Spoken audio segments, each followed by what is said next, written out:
Salut à toi! Si toi aussi tu as le gros coup de barre d'après le déjeuner et que franchement c'est dur de t'en remettre, reste ici, je vais te donner 4 astuces pour essayer de survivre au coup de barre du déjeuner.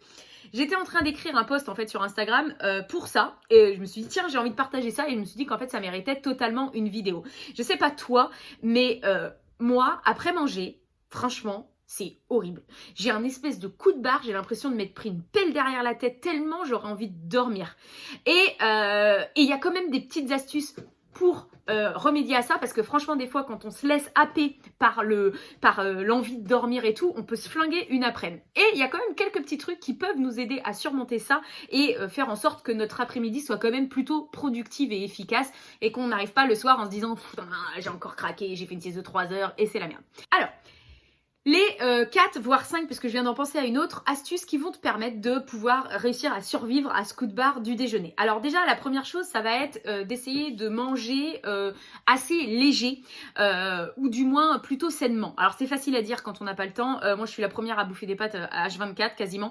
Mais j'ai remarqué que quand je mangeais une petite salade assez léger et que je me faisais pas un gros plat de pâtes avec de plats de carbo, bah, je m'en sortais quand même beaucoup mieux et je pense que ça joue énormément. Je suis pas une experte dans le domaine, mais je l'ai constaté par moi-même.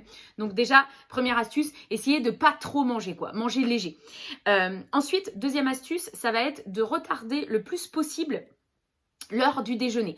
Si comme moi, tu es plutôt efficace le matin et tu sens que tu as une bonne énergie le matin, essaye de profiter de cette bonne énergie le plus longtemps possible. Attends pas d'avoir une crise d'hypoglycémie pour aller déjeuner, mais par exemple, moi avant j'avais tendance à manger, parce que j'avais faim, en fait à manger vers midi 30 quoi, parce que j'avais la dalle, parce que je me levais tôt. Mais je me suis rendu compte que des fois ça m'est arrivé d'être pris dans le jus du boulot et de pas manger avant 13 voire 13h30, et bien je me suis rendu compte que j'avais grâce à ça gagner 1 heure de mon temps que je n'aurais certainement pas gagné de l'autre côté après le déjeuner, puisque les fois où je m'arrêtais vers midi 30, bah du coup on se pose un peu, on regarde une série et là le coup de barre prend et c'est dur de repartir. Donc essaye de gratter le plus possible, par exemple te prévoir le matin 4h, 4h30 de travail avant le déjeuner, ça te permettra d'accomplir beaucoup plus de choses et peut-être d'avoir moins le temps de bosser l'après-midi, mais c'est pas grave, tu auras fait du temps efficace le matin. Donc ça c'est la deuxième chose, étaler le temps de travail sur le matin. Un truc qui est bien aussi en troisième astuce, c'est de te prévoir l'après-midi des tâches qui ne te nécessitent pas beaucoup de volonté. J'ai fait une vidéo sur la volonté à ce propos, si ça t'intéresse, tu peux aller voir. Mais faire des activités, des tâches qui te font kiffer en fait, des trucs que tu aimes bien faire dans ton travail, qui te demandent pas de volonté, au contraire tu pourrais le faire pendant des heures. Comme ça, le fait de faire ça l'après-midi après le déjeuner, ça te permet de rester sur peut-être un mood un peu plus cool, mais de travailler quand même, mais t'as pas besoin d'aller arracher de la volonté pour faire un truc que t'aimes pas faire.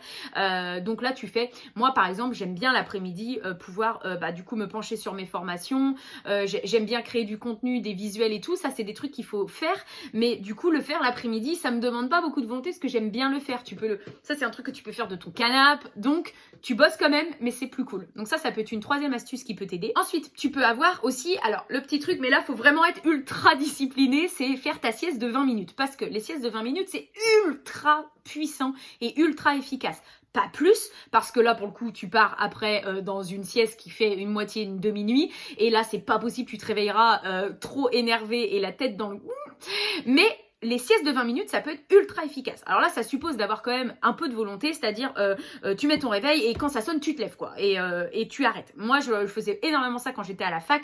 Je dormais 20 minutes, 30 minutes parce que j'avais toujours ce coup de barre. Et en fait, alors je vous cache pas que les 10 premières minutes où tu te réveilles, tu as envie de tuer tous ceux qui passent sur ton passage.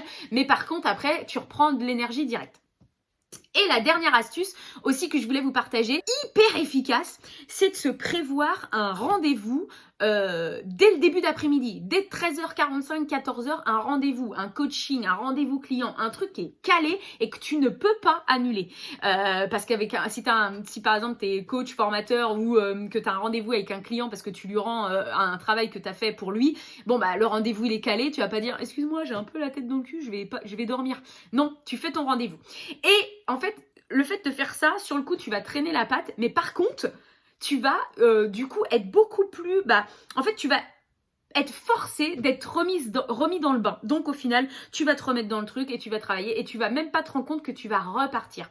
Je te dis ça parce que j'ai j'ai organisé courant mai des interviews, j'en ai fait 13 dans la même semaine pour pouvoir faire mon étude de marché et mieux comprendre vos attentes et tout ça.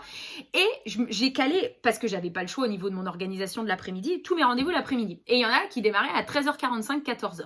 Sur le coup, j'étais là, je suis fatiguée. Et en fait, le fait d'être dans une énergie où tu penses pas trop à toi, t'écoutes, tu parles, et je me rendais pas compte, mais je finissais vers 16h, 16h30 et j'étais pas du tout fatiguée, j'avais repris de l'énergie sans me rendre compte. Donc ça, c'est ultra puissant. Tu peux le noter si jamais ça te dit. Donc voilà les petites astuces pour essayer de survivre à la pause déjeuner. Je récapitule, j'ai dit donc te caler un rendez-vous à 14h, comme ça tu repars direct. Tu peux essayer de manger plus léger, faire une sieste en début d'après-midi. Tu peux aussi retarder l'heure de ton repas le plus possible pour pouvoir travailler plus le matin que l'après-midi. Et tu peux aussi te prévoir l'après-midi des tâches qui ne te demandent pas de volonté et que tu aimes bien faire. Comme ça, ça sera plus facile à passer. Voilà, j'espère que ça t'a plu cette vidéo et on se retrouve la prochaine fois pour une autre vidéo. Bye!